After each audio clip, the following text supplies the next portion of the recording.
طنز وہ تیر ہے جو شہد میں بھگو کر بھی مارا جائے تب بھی اس کی کڑواہٹ اور چبھن کم نہیں ہوتی۔ تلخ تجربات سے گزر کر اور خود کا مان ٹوٹنے کے بعد ہونے والی خود اعتمادی ایک مشعل راہ کی طرح ہمیں اس مقام تک لے جاتی ہے جہاں ہمیں کسی انسانی آسرے کی ضرورت نہیں رہتی۔ جو لوگ اپنے مخلص رشتوں کو چھوڑ کر یہاں وہاں رشتے ڈھونڈتے ہیں ان کو آخر میں خود کے جیسے ہی لوگ ملتے ہیں۔ کبھی کبھی انسان نہ ٹوٹتا ہے نہ بکھرتا ہے، بس ہار جاتا ہے، کبھی خود سے، کبھی قسمت سے، اور کبھی لوگوں کے بدلتے انداز سے۔ پھر یوں ہوا لوگوں کے رویوں کی ایسی سمجھ آئی، پھر نہ کسی سے نہ کوئی شکایت رہی نہ کوئی توقع۔ ایسے تعلقات سے تنہائی بہتر ہے جیسے متعلق کو چیخ چیخ کے اپنے تعلق کا احساس دلانا پڑے۔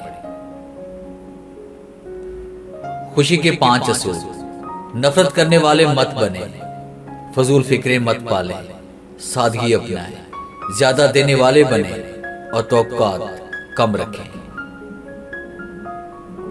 برداشت کی صلاحیت خوش نصیبوں کو ہی ملتی ہے۔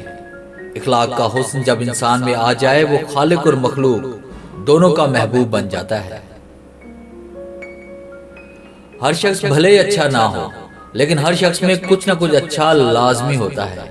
کبھی کسی معاملے میں قاضی نہ بنو کیونکہ ہر ولی کا ایک ماضی ہے اور ہر گنہگار کا ایک مستقبل۔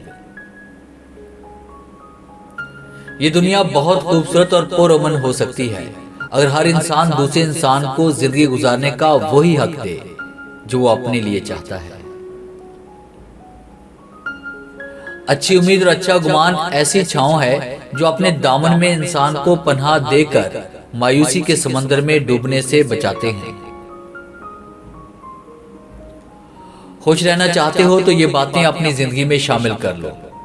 جو بات دل میں ہے اسے بولنے کی ہمت رکھو، اور جو بات کسی اور کے دل میں ہے اسے سمجھنے کی سمجھ رکھو۔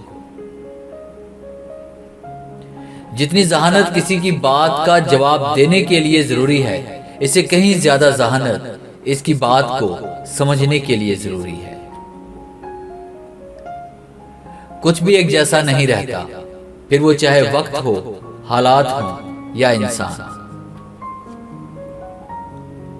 قدرت کے امتحان ہتھوڑوں کی طرح بار بار آپ پر برستے رہتے ہیں اور ہر ضرب آپ کو مضبوط بنائے گی۔ آپ کا رسپانس آپ کی سب سے بڑی طاقت ہے۔ منفی لوگوں اور چیزوں کے متعلق رسپانس دینا جتنا کم کرتے جائیں گے آپ اتنا ہی خود کو پرسکون محسوس کریں گے۔ اپنی ذہنی صحت کا خیال رکھنے میں یہ بھی آتا ہے کہ جو لوگ باضد ہوں آپ کو غلط سمجھنے پر ان سے بحث نہ کی جائے اور جتنا ہو اس کے کنارہ کشی اختیار کر لی جائے۔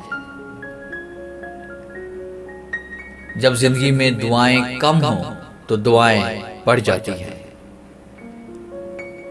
خطرات کے باوجود زندگی وقت سے پہلے ختم نہیں ہو سکتی اور احتیاط کے باوجود زندگی وقت کے بعد موجود نہیں رہ سکتی۔ جو انسان مخلص ہوگا وہ اتنا ہی حساس ہوگا کیونکہ خالص اور ملاوٹ سے پاک چیزیں ہمیشہ نازک ہوتی ہیں اور دو چہروں والا شخص ہمیشہ مطمئن رہتا ہے۔